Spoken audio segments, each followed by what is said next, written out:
E aí, pessoal, bem-vindo a mais um podcast do esporte. Hoje a gente está com a agenda apertada aqui. Queria falar rapidinho de Copa do Brasil, que eu não tive muito tempo semana passada, mas a gente já teve aí os primeiros jogos dessa fase aí da Copa do Brasil. Alguns resultados, todos eles, na verdade, né, bem assim, humildes, eu diria assim, né? Pouquíssimos gols. Vamos começar pelo jogo, pelo clássico nacional aí, talvez o que tenha chamado mais atenção, Corinthians e Flamengo. Cara, um jogo que o Flamengo saiu vencedor, mas era um jogo que o Corinthians também poderia ter saído com 1-0.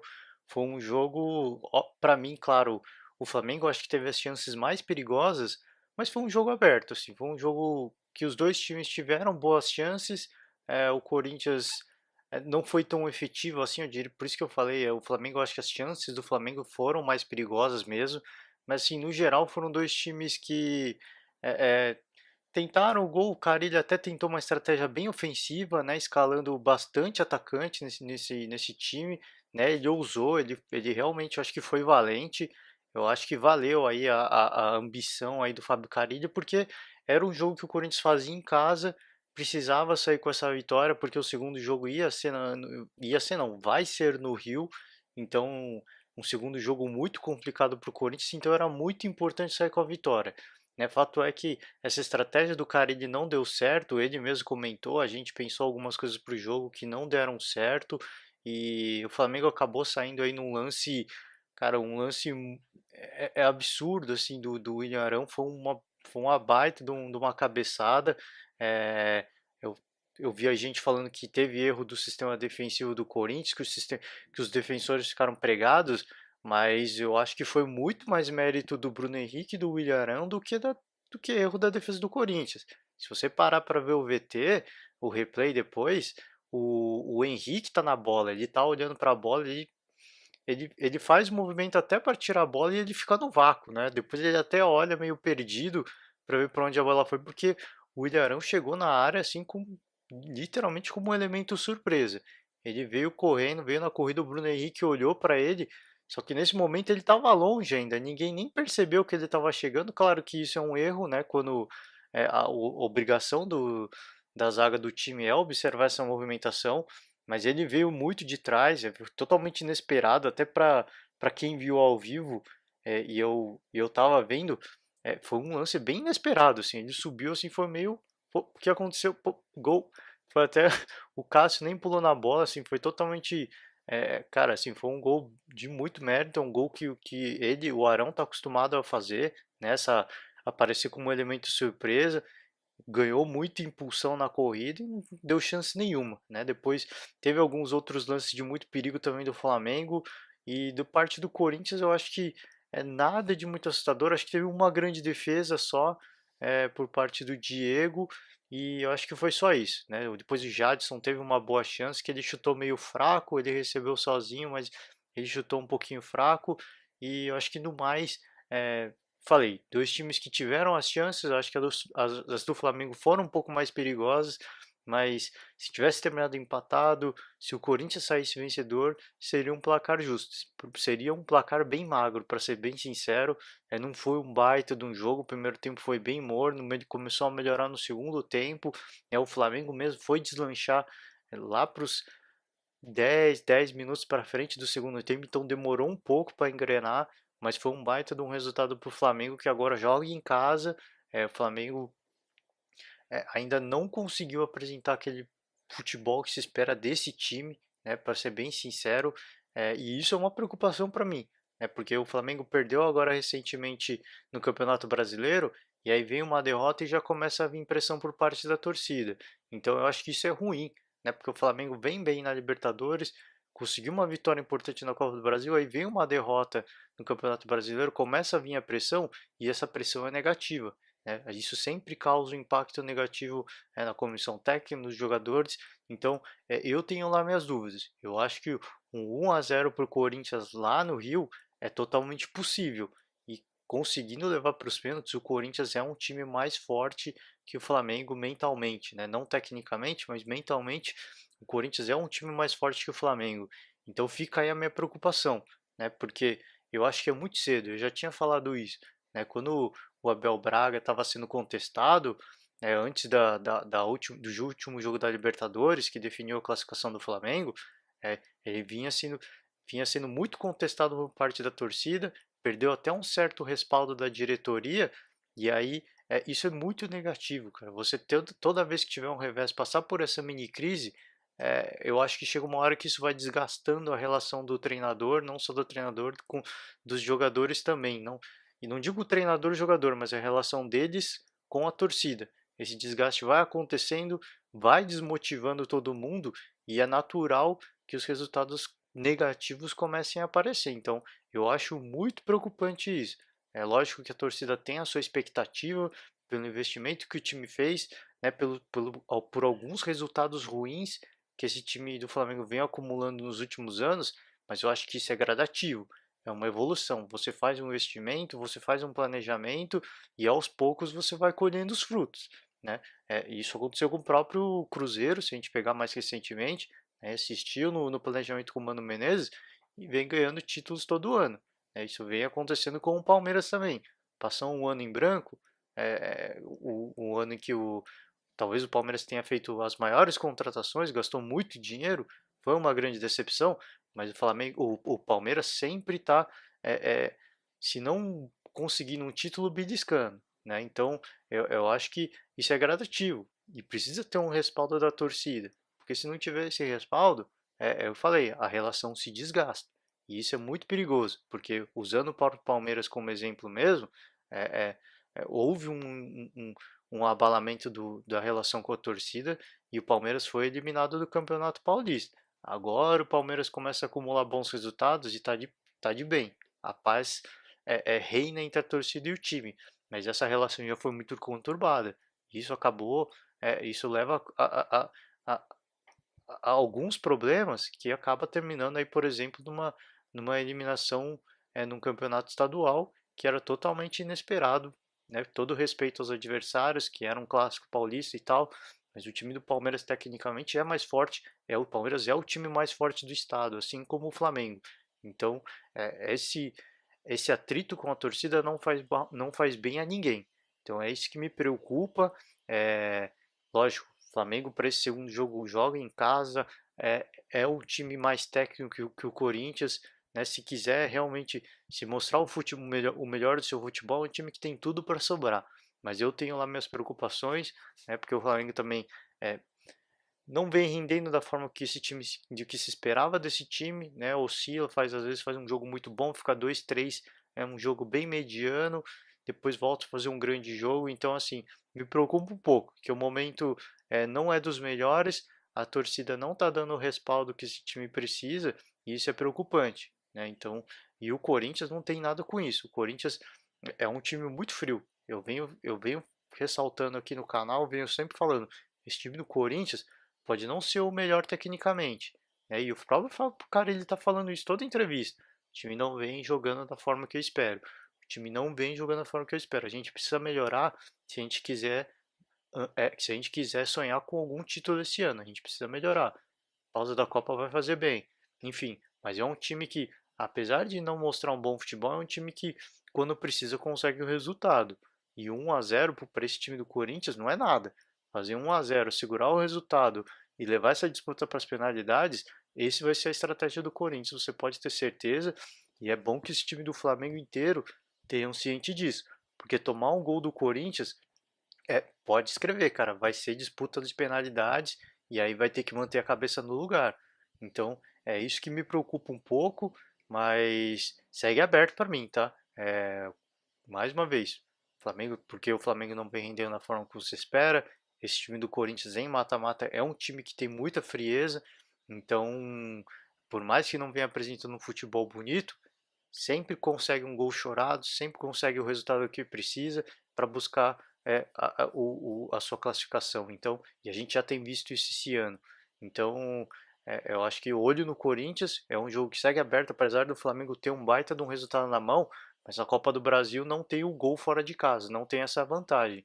Então, se for 2-1 para o Corinthians, qualquer outro resultado de um gol, é, é, o Corinthians leva esse jogo, dessa definição para as penalidades. Tudo bem que para mim, é, eu acho que vai ser um jogo para um ou dois gols no máximo, vai ser um jogo com bem placar bem magro mesmo, vai ser bem chorado, independentemente de quem leve, seja o Flamengo ou o Corinthians faça o gol, acho que vai ser jogo para um gol, dois no máximo, porque vão ser dois times bem cautelosos, né? O Corinthians, claro, vai priorizar o sistema defensivo, vai jogar por uma bola no contra-ataque, e o Flamengo muito provavelmente não vai se lançar ao ataque de forma é, bem contundente, não vai dar tanto espaço para o Corinthians.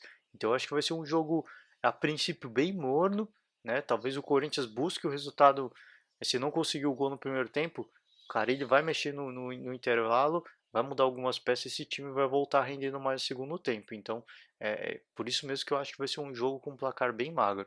Mas vamos seguir, né? O outro grande jogo foi o Atlético Mineiro e Santos, cara. Foi um jogo que é, havia uma expectativa, porque o Atlético Mineiro é um grande time com um grande ataque e o Santos do Sampaoli é um time muito ofensivo, né? Mas nesse jogo o Sampaoli não estava no comando técnico, né? Estava cumprindo o jogo de suspensão por ter sido expulso na partida anterior.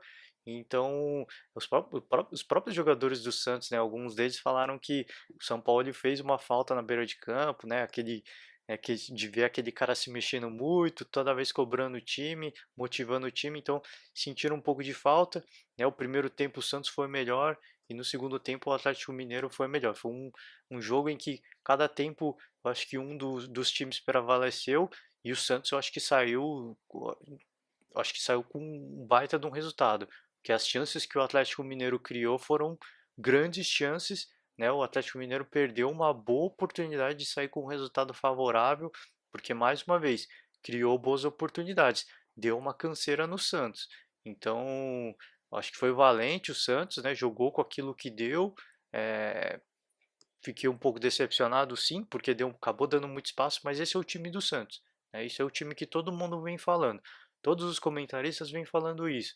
É um time que é muito ofensivo e justamente por essa cara ofensiva, por esse padrão ofensivo, acaba cedendo muito espaço para os adversários e foi isso que a gente acabou vendo nesse jogo e foi isso que a gente viu no Campeonato Brasileiro nessa rodada. Então, contra o Atlético Mineiro na Copa do Brasil acabou saindo no 0 a 0, acho que saiu no lucro o Santos, e agora para o jogo da volta é um jogo muito difícil para o Atlético Mineiro, hein? Porque o Santos jogando em São Paulo é um time que costuma marcar gols, né? Não, talvez um, dois, enfim, mas cria muitas chances de gols, então o Atlético Mineiro vai ter que tomar muito cuidado, que esse time do Atlético melhorou muito defensivamente, mas desde o começo do ano eu venho falando, é um time que apesar de ter um baita do ataque, a defesa é muito vazada. Então, apesar de ter melhorado muito, né, depois da saída do Leverkusen, é um time que jogo ou outro está tomando gol. Então tem que tomar um certo cuidado no Atlético Mineiro, porque resultado simples de um gol agora quem fizer leva. E é o que eu falei, o Santos jogando em São Paulo é um time totalmente diferente. A postura desse time é outra, cara. Esse time realmente ele costuma ir para cima, costuma sufocar os adversários e costuma aí fazer gols. Então é um jogo muito difícil para o Atlético. Vai ser um jogo interessante de ver, sim, né? Porque mais uma vez ressalto aqui, o time do Atlético mostrou a sua força ofensiva nesse jogo, acabou não marcando por um detalhe, né? Não teve o capricho, talvez um ou outro lance faltou um pouco de capricho, sim. E nesse jogo, com certeza, o Atlético vai se aproveitar aí de um ou outro contra-ataque. Tem jogadores muito rápidos, então é muito provável que o Atlético Mineiro se aproveite aí dos espaços que esse time do Santos deixe em aberto aí para tentar, até se não ir para cima, buscar um outro contra-ataque de velocidade e definir a partida. Então, a gente vai ver sim essa força ofensiva do Atlético, mas muito cuidado do Atlético. Vai ter que montar uma estratégia muito bem definida e o jogo do Campeonato Paulista que o Santos teve com o Palmeiras tem que ficar de exemplo para o Atlético, que o Palmeiras deu, não digo que deu uma aula, mas o Palmeiras mostrou como a estratégia pode valer contra esse time do Santos. Então o Atlético acho que teve um bom exemplo, claro que o elenco do Atlético Mineiro em um ou outro setor não se equipara ao do Palmeiras, mas eles têm aí eles têm uma lição aí, ficou aí um exemplo do que pode ser feito para bater esse time do Santos. E o Santos, mais uma vez, claro, vou reforçar aqui. não vai jogar em Santos, na Vila Belmiro, mas vai jogar no Pacaembu.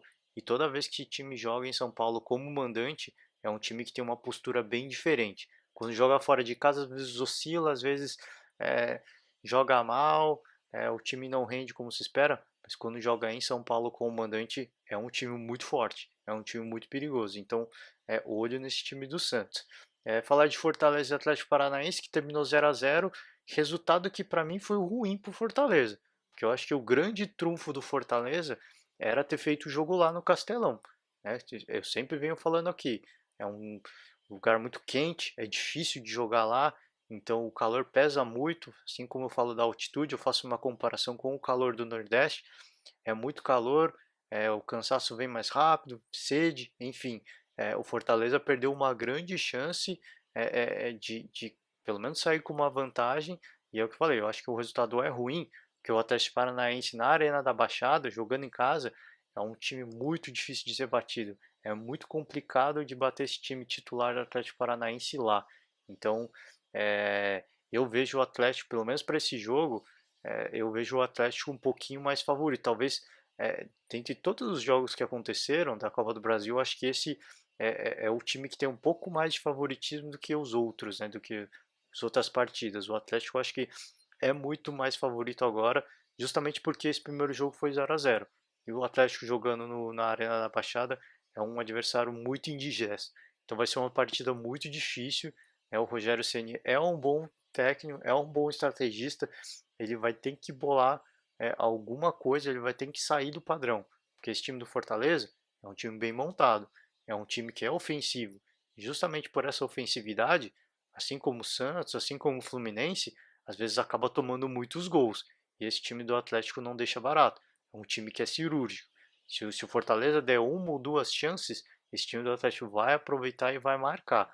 Então, eu acho que o Rogério Ceni vai ter que sair um pouco das suas características, porque se ele decidir que ele vai para cima, ele vai deixar muito espaço e aí vai ser uma presa fácil para esse time do Atlético Paranaense. Então, é, acho sim que o Atlético é mais favorito.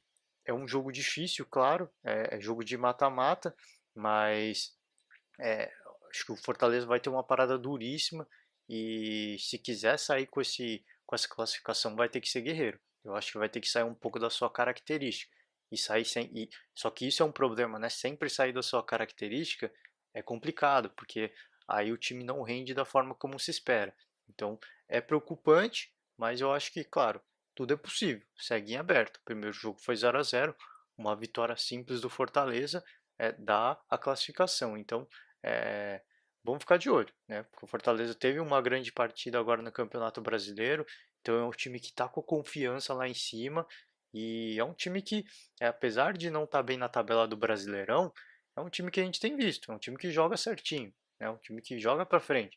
O Rogério Ceni montou um bom time, mas justamente por ter essa característica mais ofensiva, acaba dando muito espaço e aí acaba às vezes tomando, sendo punido.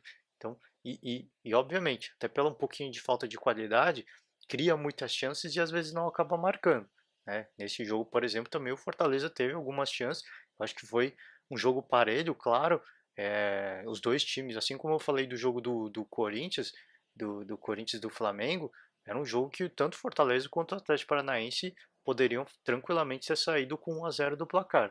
Mas acabou saindo no empate, eu acho que ficou de bom tamanho e agora toda a vantagem para o Atlético Paranaense, sem dúvida nenhuma. O último jogo dessa primeira rodada aí, né, vamos dizer assim, da Copa do Brasil, dessa fase da Copa do Brasil, foi o Fluminense contra o Cruzeiro. Foi um jogo, cara, foi um jogo enjoado.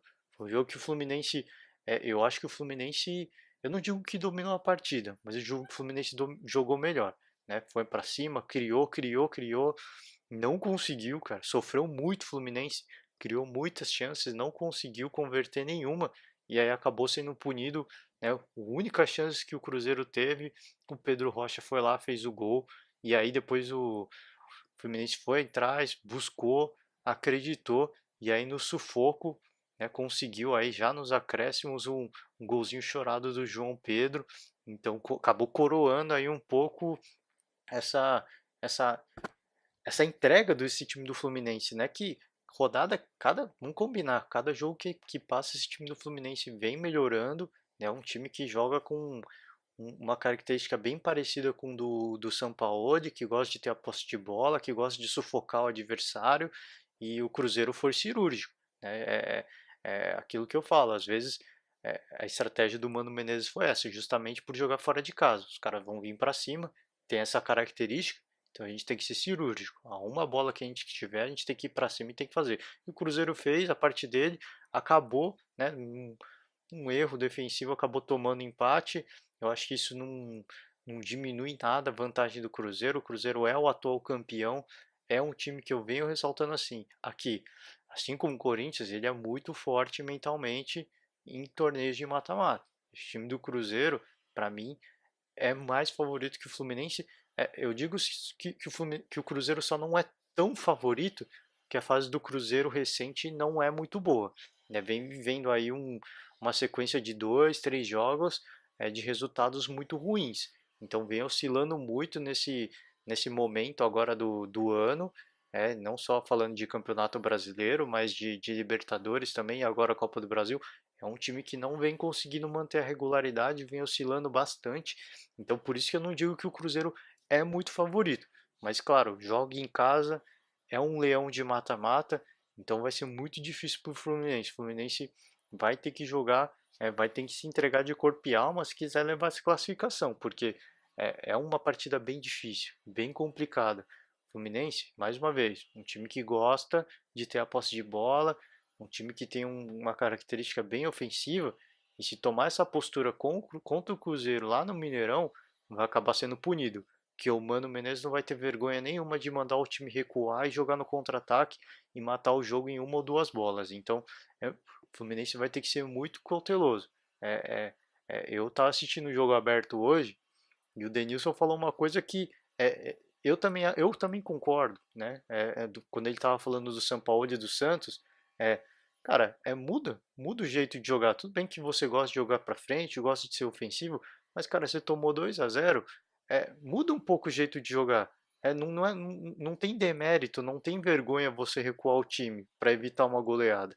Então, eu acho que é isso que o Fernando Diniz vai ter que ter em mente, cara. Tudo bem, a gente gosta de jogar assim, é ruim sair da nossa característica. O jeito que a gente joga, a gente está sujeito a isso, a gente sabe disso. Só que, cara, a torcida às vezes não entende, a torcida é muito passional.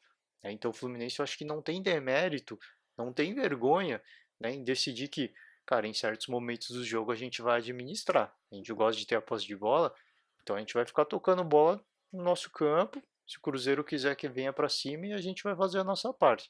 Então vai ter que ter certo cuidado do Fernando Diniz, porque é um time de perigoso. É um time que é cirúrgico. Se ficar indo para cima e der um espaço, vai aproveitar uma bola e vai ser eliminado com um gol que seja bem chorado. Ah, mas a gente teve 70% de posse de bola. Isso é irrelevante, cara. Foi eliminado, foi eliminado. Aí não importa se teve 90% de posse de bola e 50 chances de gol. Se você perdeu por 1-0 com uma bola que o Cruzeiro teve, aí, cara, não tem como se sustentar, não tem como você se respaldar nisso, porque é o que eu falei, é, torcedor é passional e torcida de time é torcedor. Os caras que fazem parte da diretoria, eles são torcedores também. Então eles são passionais também. Então não importa se você fizer 30 jogos com 90% de posse de bola e perder os 30 jogos, entendeu? É, é, essa é que é a questão. Então acho que vai ter que tomar muito cuidado. É um jogo muito difícil para o Fluminense. Claro que é possível, justamente por essa forma que esse Fluminense joga. Eu acho que tem como sim o Fluminense jogar para cima e ganhar esse jogo. Mas para fazer isso vai ter que fazer esse gol logo no começo do jogo, 15, 30 minutos de jogo para dar uma tranquilizada. Porque fazendo um gol, tudo bem, aí a gente não precisa tirar o pé, a gente continua indo para cima. Vamos continuar a buscar o segundo gol e garantir essa classificação. Mas se não conseguir, se for que nesse primeiro jogo tentar, tentar, tentar e não sair o gol, o Cruzeiro uma hora ou outra vai aproveitar e vai punir. Então acho que um certo cuidado, até porque jogando em casa o Cruzeiro vai ser muito mais ofensivo. Não vai jogar tão na defensiva quanto foi esse primeiro jogo. Diante do seu torcedor vai sim ser, vai endurecer, vai complicar mais o jogo para o Fluminense. Então Partidaço, claro, mas eu acho que o Cruzeiro tem muito mais vantagem, justamente não pela questão de ter um melhor elenco, eh, não só por ser o atual campeão, mas é que é um time que cresce muito nessas competições de mata-mata e é um time que mentalmente é muito forte para essas competições. Vamos pular agora, vamos para o Brasileirão agora, falar brevemente, né, dessa quinta rodada, porque teve algumas goleadas muito interessantes. Eu queria começar pelo próprio Palmeiras, que é o líder do campeonato, falar também do Fluminense, que também goleou o Cruzeiro. Então eu vou fazer até uma ponte aqui desse jogo do Fluminense Cruzeiro com a Copa do Brasil. Mas vamos começar pelo líder Palmeiras e o então vice-líder, que era o Santos, né, antes desse jogo. O Palmeiras ganhou de 4-0. É, esse meu silêncio diz o que foi o jogo, cara. Foi um jogo em que o Palmeiras dominou o Santos, né? Vamos ser bem sinceros. O Santos teve mais posse de bola, claro, mas o próprio Dudu, se eu não me engano, falou depois do jogo que a gente sabia que o Santos ia ter mais posse de bola. Essa é uma característica do Santos. A gente sabia que o jogo ia terminar, independentemente se fosse 60%, 70%, o Santos ia terminar com mais posse de bola, mas a gente ia ter mais chances de gol. Então a gente tinha que aproveitar essas chances de gol. E foi isso que o Palmeiras fez. O Palmeiras puniu, foi carrasco, né? É, começou o primeiro tempo, fez 2-0, se eu não me engano, terminou 2-0 o primeiro tempo e depois teve mais dois no segundo tempo. Então é até o que eu tinha falado, né, do Denilson, falando, pô, termina o primeiro tempo, 2-0, você tá vendo que você só tá tendo posse de bola e o outro time tá oferecendo mais perigo, tá criando mais chances de gol, cara, não é demérito, né? Dá uma segurada, gerencia um pouco o jogo, né? É, dá um, dá uma esfriada um pouco na partida, porque você ficar nessa pegada, jogando no mesmo estilo, e o adversário sabe como você vai jogar. E o Palmeiras entrou nessa partida totalmente consciente do que o Santos ia fazer. Então não adiantava o Santos jogar com posse de bola, um estilo mais agressivo, indo para cima, marcando em cima. O Palmeiras estava totalmente consciente do que o Santos ia fazer e o Santos em nenhum momento mudou essa característica. Por isso que talvez, né, na mudança do primeiro para o segundo tempo, pensar, pô, vamos dar uma segurada, né? Vamos gerenciar, vamos controlar um pouco a partida, porque aí muda o jeito de jogar e aí o Palmeiras tem que mudar o jeito de jogar também. Então, fato é que o Santos não mudou, continuou do mesmo jeito e o Palmeiras só completou a goleada aí, poderia ter sido mais, né? Vamos ser bem sinceros, o Palmeiras criou muito mais. E o Santos eu acho que teve uma grande chance com o Soteldo, né, que o Everton saiu muito bem e defendeu, mas fora isso, cara, só deu o Palmeiras, mais uma vez. A posse de bola foi do Santos, acho que terminou 61%, se eu não me engano. Cara, mas só posse de bola não vai resolver a vida de ninguém. É o que eu estava falando, usando o Fluminense como exemplo, né? Teve algumas partidas no ano do Fluminense que o Fluminense perdeu e teve mais posse de bola. Posse de bola é mentirosa, né? Se o adversário sabe o que tem que fazer, ele vai aproveitar e vai punir. E foi isso que o Palmeiras fez. O Palmeiras entrou nessa partida totalmente consciente do que ia acontecer. O Santos vai ter a posse de bola e a gente vai ter mais oportunidades. Então, o que a gente criar, se a gente pôr para a rede, a gente vai ganhar. Foi isso que fez, né?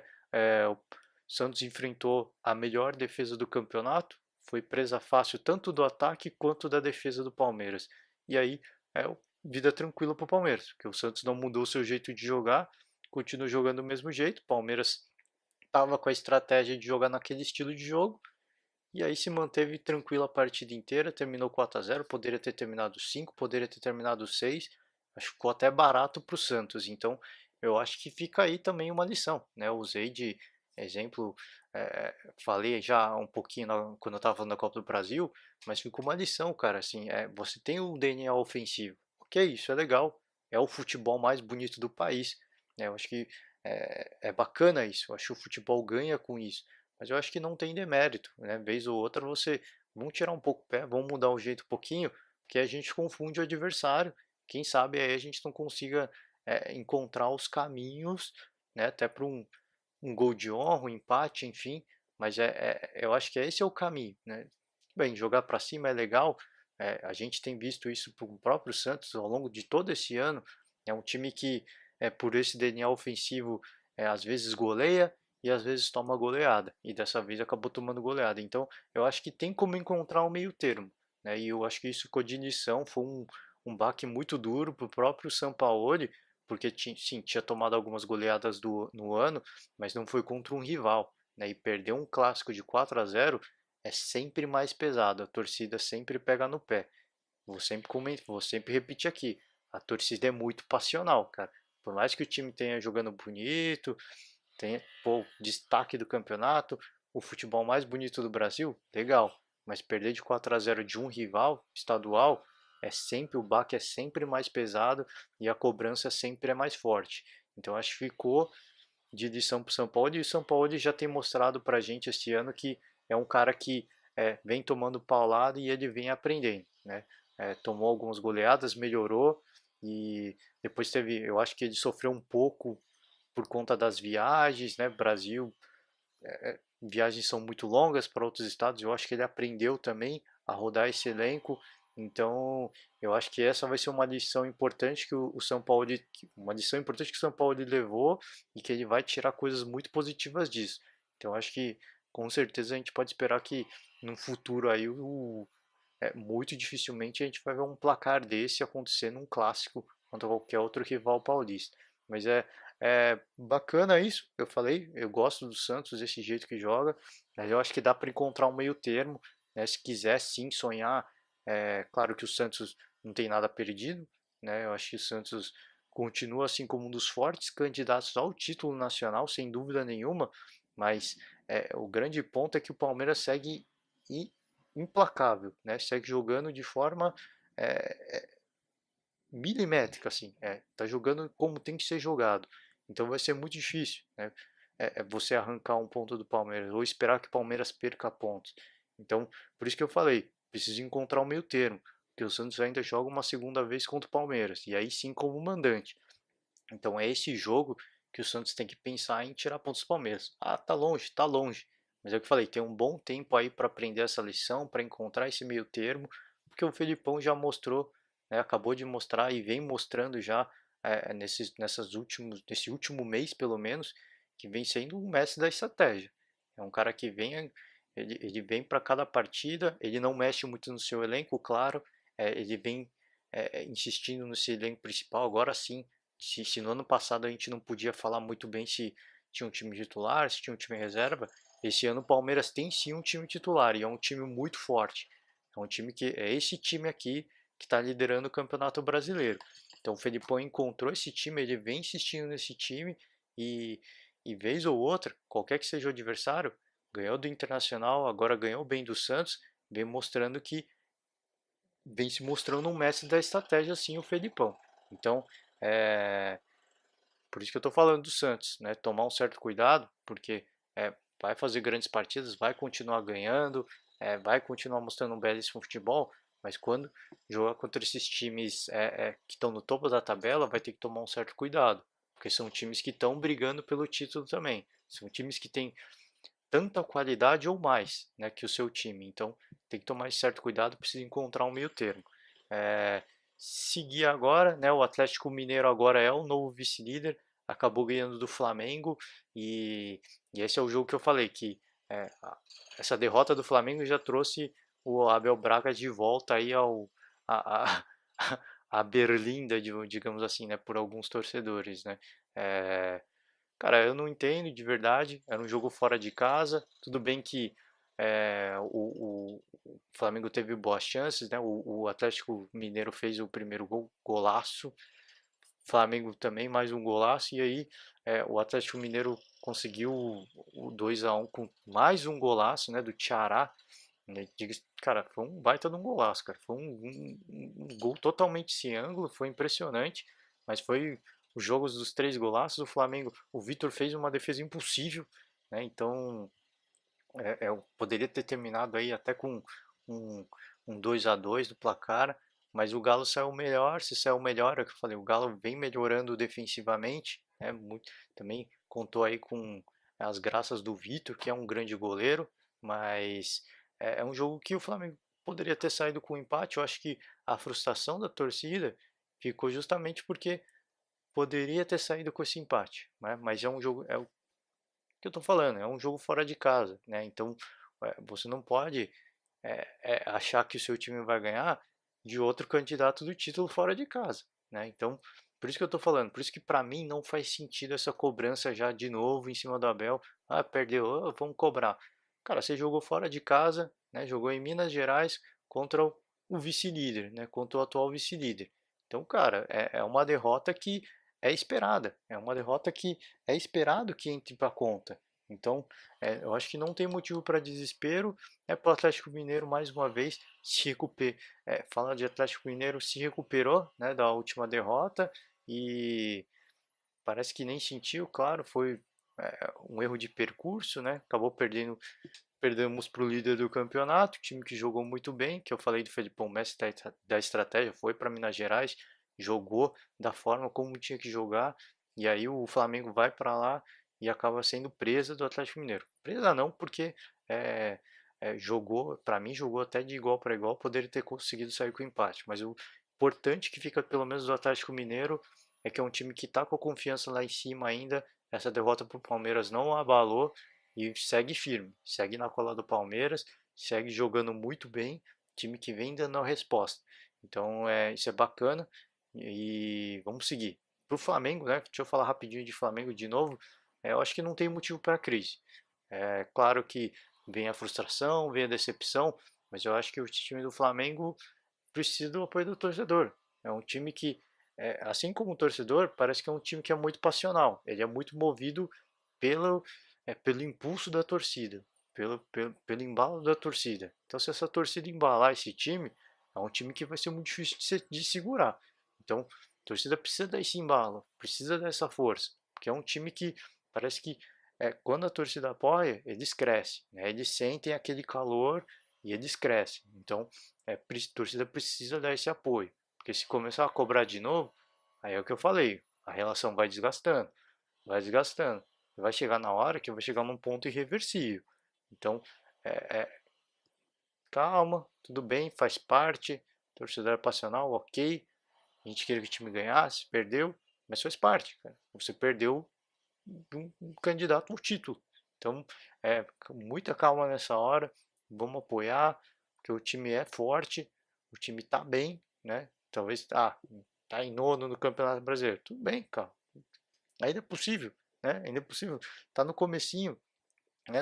O Flamengo está com 7 pontos. O Santos, que está no G4, que é o último no G4, tem 10 pontos. São 3 pontos de diferença só.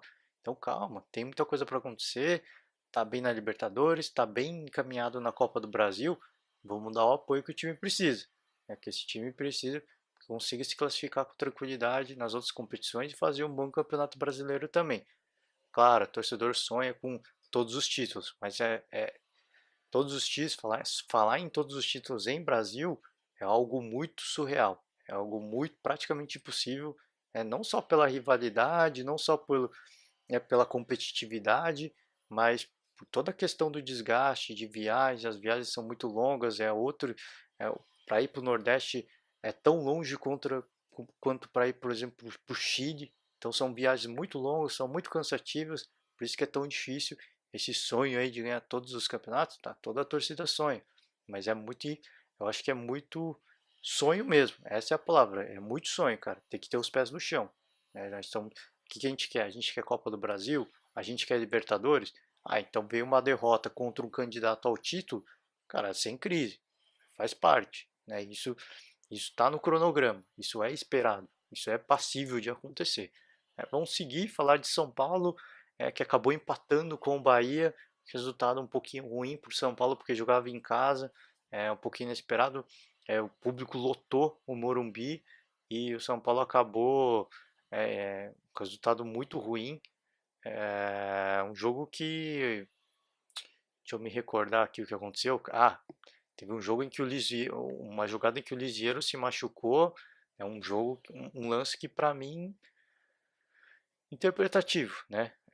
Poderia ter sido um lance de cartão amarelo, poderia ter sido um lance de cartão vermelho, enfim. Fato é que eu não lembro agora quem fez a falta no Lisieiro, mas ele acabou tomando um cartão amarelo.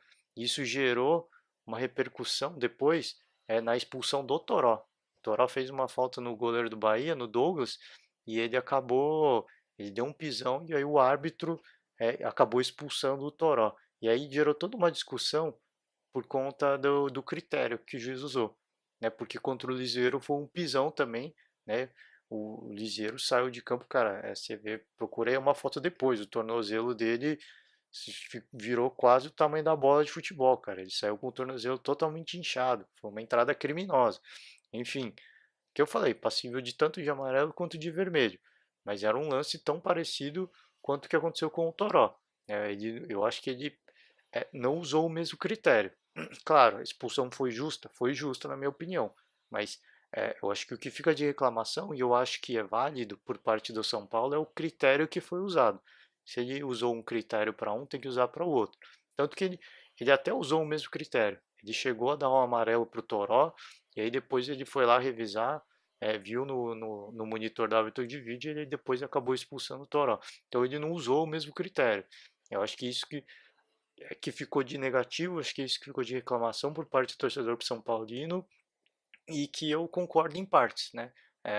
Acho que o técnico tem que sim usar o mesmo critério e para mim foram dois lances muito parecidos, né? Mas depois da expulsão do Toró, o Bahia cresceu, teve grandes oportunidades, criou boas chances, mas acabou saindo no 0 a 0 mesmo. Acho que foi ruim para o São Paulo, que perdeu o Lisieiro e o Toró agora para a próxima partida, e ruim para o Bahia, né? Porque o Bahia teve uma grande chance, né? Com o São Paulo com um a menos, o Bahia cresceu na partida, criou boas chances e acabou não conseguindo abrir o placar. Então acho que é, ficou teve o aspecto negativo para os dois times, né? Mas para o São Paulo acho que ficou muito pior, justamente porque era o mandante e era um jogo que é, é, se esperava que o São Paulo saísse com os 3 pontos, né? O Bahia foi bom em partes porque saiu com um ponto, jogando no Morumbi, muita gente vai jogar no Morumbi e vai sair derrotado de lá. Então, foi um jogo que foi lá e cá, né? O São Paulo teve é, uma chance impressionante com o Antony, acabou batendo na trave, a bola não entrou por capricho e o Bahia também não conseguiu fazer a sua parte. Então, acabou do 0 a 0. Mais uma vez eu repeti aqui, para o Bahia ficou ruim, porque não aproveitou o jogador a mais, e para o São Paulo, é, jogo com o mandante, sair com um empate é sempre muito ruim, né? Então, teve os dois lados, e o São Paulo acabou perdendo também alguns jogadores. Então, segue como terceiro colocado, segue bem, mas foi uma partida que, foi um pouco atípica, assim, podemos dizer, né? É, São Paulo no Morumbi, a probabilidade de vitória é muito alta, ainda mais por, pelo rendimento que vem mostrando esse time do São Paulo. Vamos seguir Internacional agora, é o quinto colocado, ganhou do CSA, jogo que o CSA até começou bem, começou dando alguns sustos aí, mas depois prevaleceu a superioridade do Internacional. Um grande time do Internacional, venho falando aqui, vai ser com certeza absoluta vai ser candidato a G4 e por que não candidato ao título também. É um time que, claro, está um pouquinho mais atrás, mas a pontuação ainda não é muito distante. Então, time que com certeza vai brigar na parte de cima da tabela, mostrou isso. E o CSA, cara, ainda não conseguiu vencer, né, nessa volta para a Série A. E é um time que acho que agora a gente pode afirmar com mais certeza que vai ser um time que vai brigar mais para a parte de baixo da tabela. Talvez depois, falei, agora está no Z4, talvez depois da Copa melhore, consiga engatar umas vitórias, mas é um time que, pelo que vem mostrando pela sequência, já deu para ver aí que vai é, aparentemente brigar mais para a parte de baixo da tabela. O Internacional é, vai brigar sim pelas primeiras colocações por G4 com certeza. O sexto colocado é o Goiás, né? O Goiás venceu mais uma, venceu do Botafogo, né?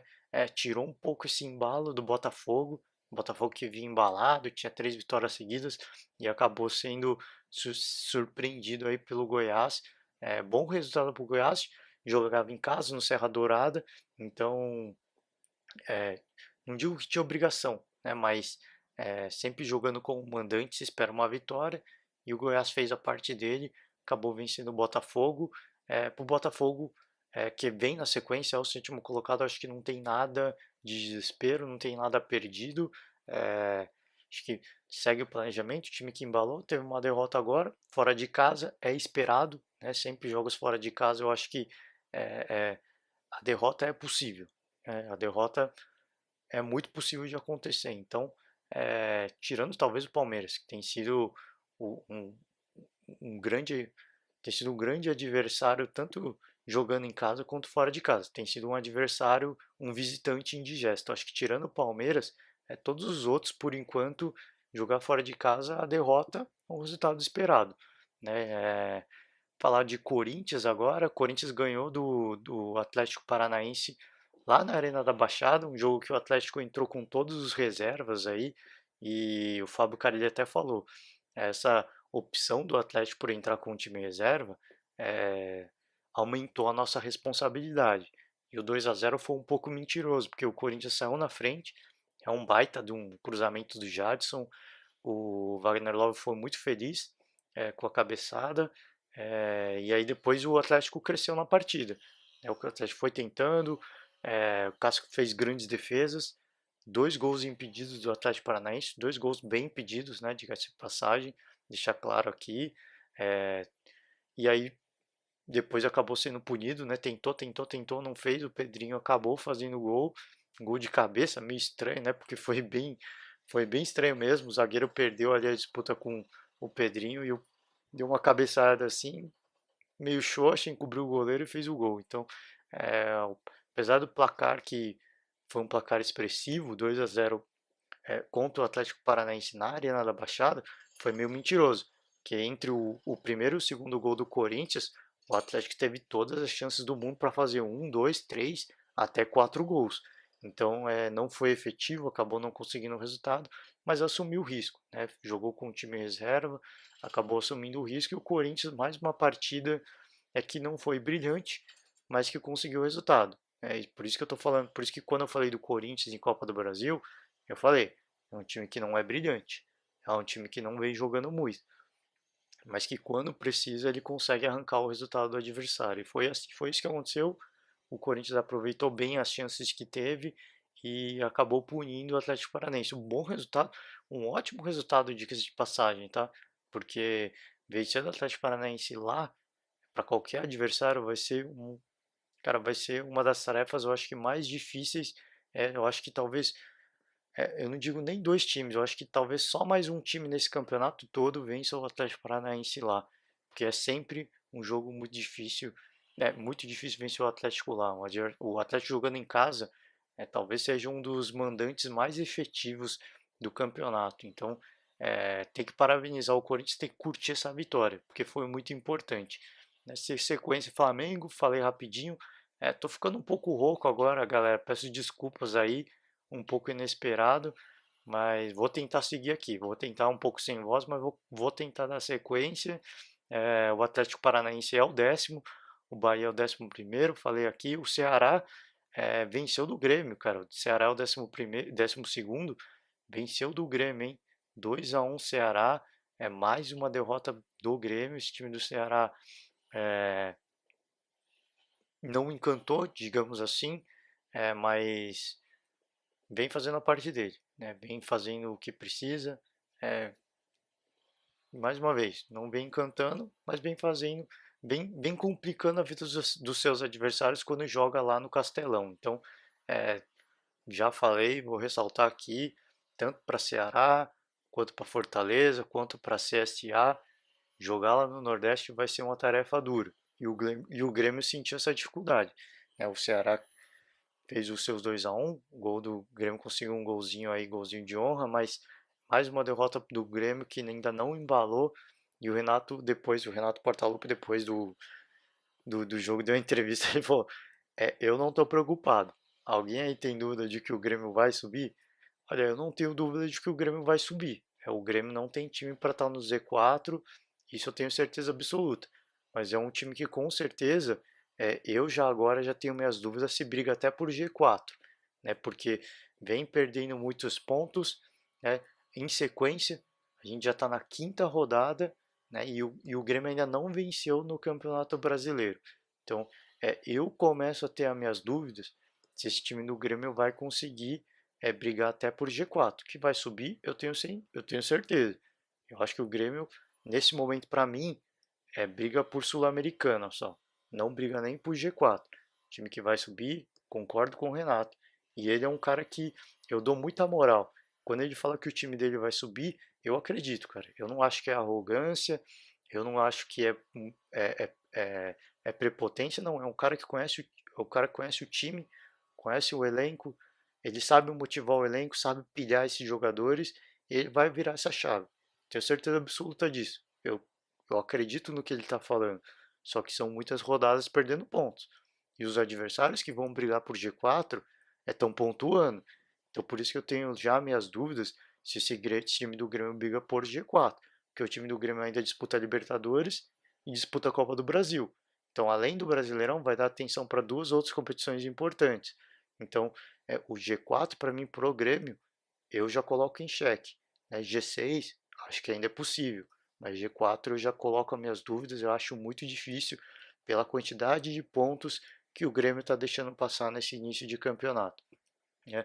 Vamos dar sequência, o Fluminense é o 13º, e aí sim agora é aquele jogo que eu queria falar, a outra goleada da rodada. O Fluminense ganhou de 4-1 do Cruzeiro, cara. Foi um resultado um pouquinho até impressionante, podemos dizer assim, porque os dois times jogaram na Copa do Brasil antes disso, né? O Fluminense jogando como mandante também, o Fluminense e o Cruzeiro como visitante, só que dessa vez deu tudo certo. Né? O Cruzeiro fez 2-0, é, o, o Fluminense fez 2-0, o Cruzeiro conseguiu fazer um e o Fluminense fez mais dois. Então, dessa vez deu certo. Né? O Fluminense foi para cima, criou e conseguiu converter as oportunidades de gols em gol, né? Que coisa que não aconteceu na Copa do Brasil. Então, é, claro que é aquilo que eu falei, é muito disso, também tem aquela muito por conta vai, muito disso eu acho que vai por conta da questão do campeonato. O torneio de mata-mata é um torneio diferenciado, né? E o time que joga essa competição, e eu tenho certeza disso, os jogadores do Fluminense com certeza sentiram a pressão de jogar uma Copa do Brasil, ter a obrigação de fazer o resultado, porque só tem mais um jogo agora, e o segundo jogo é na casa do adversário. Então, com certeza, isso tudo deu uma pressão, eu acho que pesou negativamente para os jogadores. E aí, não, você vem para o Campeonato Brasileiro, Campeonato de pontos corridos, então eu acho que isso interfere sim. Né? E o Fluminense jogou solto, jogou confiança lá em cima e goleou o Cruzeiro, que eu acho que não tem desespero. Eu acho que esse placar não vale de nada se a gente for pensar em Copa do Brasil, porque mais uma vez vai ser um jogo de mata-mata e os dois times vão ter a obrigação de vencer essa partida. Só que o Fluminense, quando tem essa obrigação, o Fluminense é um time que tô tocando os nomes toda hora, galera. Desculpa aí. O Cruzeiro é um time que quando tem essa pressão, ele converte isso, né, em bons resultados. É um time que cresce quando está sob pressão. O Fluminense já mostrou que não é esse time. É um time que quando está pressionado, quando tem uma pressão a mais, é um time que acaba cedendo essa pressão e acaba perdendo boas oportunidades. Então, é, usar esse 4-1 de exemplo, de comparação para o jogo que vai acontecer da Copa do Brasil, eu acho que não vale de nada. Tanto que é o que eu falei, a gente teve dois jogos, os dois, o Fluminense como mandante, por competições diferentes. E a gente teve placares bem diferentes. Então isso mostra que um campeonato como a Copa do Brasil coloca assim uma pressão a mais e essa pressão influenciou no resultado. Então, parabéns ao Fluminense, conseguiu um baita de um resultado, goleou talvez um dos melhores times do Brasil na atualidade. E para o Cruzeiro, acho que não tem drama, não tem desespero. Mais um revés, mais uma partida ruim do Cruzeiro, sim. Isso tem que ressaltar. Eu já falei aqui, a regularidade do Cruzeiro nesses últimos jogos não tem sido muito boa. E eu não estou falando só de Campeonato Brasileiro, tá? Peguei Libertadores, a última rodada da Libertadores, Campeonato Brasileiro e a própria Copa do Brasil. A regularidade do Cruzeiro não vem sendo boa, não vem sendo positiva, vem oscilando muito. Então talvez essa seja a chance do Fluminense jogando lá no Mineirão. Mas é um time, mais uma vez, esse time do Fluminense, do Cruzeiro, assim como o do Corinthians, São dois times que quando a pressão sobe, eles também elevam o nível do futebol. Eles crescem com isso, eles se alimentam dessa pressão de forma positiva. Então, o Cruzeiro vai ser um adversário muito difícil de ser batido e eu acho que esse placar, essa goleada não vai interferir em nada, né, nesse jogo da Copa do Brasil. Vai servir para o Fluminense, para dar uma confiança a mais. Mas a pressão de ser um torneio de mata-mata, de ser uma partida decisiva, pode pesar mais uma vez de forma negativa no Fluminense. Então, foi um placar bom para o Fluminense, goleada, legal. Acho que isso tem que entrar para conta para dar moral, para dar confiança, para dar respaldo para esse estilo de jogo do Fernando Diniz. Mas eu acho que depois é um campeonato diferenciado. Isso não vale de nada. Os campeonatos são muito distintos e o Cruzeiro com certeza vai crescer com a pressão. Vamos dar sequência aqui falando da tabela. É, Fortaleza é o 14º, Fortaleza ganhou da Chape fora de casa, né, vinha perdendo de 1-0 e aí em pouco tempo virou o jogo e acabou virando aí para uma mini goleada aí. Então, belo trabalho do Fortaleza, né, de manter essa maturidade, né, não digo nem confiança, essa maturidade, né, de estar perdendo de 1-0 fora de casa, né, jogando lá em Chapecó e conseguir aí ter essa maturidade de cara, vamos pensar passo a passo. Primeiro vamos empatar, depois a gente busca essa virada. E foi isso que o Fortaleza fez. Foi pensando em passos e conseguiu virar o jogo e um bom resultado pro. Eu fico feliz porque é um resultado que eu acho que esse time do Fortaleza precisava, que é um time que, partida ou outra, vem jogando bem, mas perdeu algumas partidas em que jogou bem. Então, é uma vitória para dar confiança, para dar um pouco de moral para esse time, acho que até para voltar a dar um pouco de moral pro Rogério Ceni, porque assim, você engata, por mais que o cara é ídolo, você engata uma sequência de derrotas e o trabalho começa a ser contestado. A gente sabe como é o futebol brasileiro. Então acho que isso é bacana. Por mais que Fortaleza vinha jogando bem algumas partidas, vinha perdendo. Dessa vez jogou bem e saiu com a vitória. Então acho que foi bacana de ver por causa disso. Na sequência veio o 15º o Cruzeiro, que eu já falei, goleado pelo Fluminense. É o 16º, o primeiro fora da zona de rebaixamento, a Chapecoense, que perdeu do Fortaleza. 17º, Avaí, fez um jogo contra o Vasco, jogo dos dois times que estavam no Z4. O jogo foi lá em São Januário e vamos ser sinceros, tá? Desculpa aqui o torcedor vascaíno, mas o Avaí é, o Avaí esmagou o Vasco no primeiro tempo. Teve grandes chances e se não fosse pelo Sidão, né, talvez o cara que fez aí as lambanças aí no jogo contra o Santos, se não fosse pelo Sidão, o Vasco teria tomado um 2-3-0 fácil do Avaí, porque o Avaí foi muito bem, cara. O Avaí suprimiu esse time do Vasco. Tentou, tentou, tentou. O Sidão fez pelo menos umas 3 grandes defesas, sem brincadeira. Foi monstro, foi gigante. E aí a bola pude. Quem não faz toma. O Vasco acabou fazendo o seu gol. E aí depois no finalzinho do jogo o Avaí acabou fazendo, conseguindo empatar. Eu acho que é, ficou de bom tamanho pro Vasco, mas muito ruim pro Avaí. Pelas chances que teve o Avaí, eu acho que essa partida o Avaí merecia ter saído como vencedor. E aí depois o Vanderlei Luxemburgo é muito irritado, falando, pô, precisa aprender a ganhar o jogo e tal, precisa aprender. Mas vamos ser sinceros, acho que o Luxemburgo não pode é, perder a paciência agora. Falou, cara, falei com os jogadores, é, falei com eles que para jogar no Vasco da Gama precisa ter coragem, alguma coisa assim. Não lembro bem o que ele falou exatamente. Cara, precisa ter coragem de vestir essa camisa porque vai ter pressão que não sei o quê. Cara, mas você poderia ter terminado o primeiro tempo com 3-0 no placar.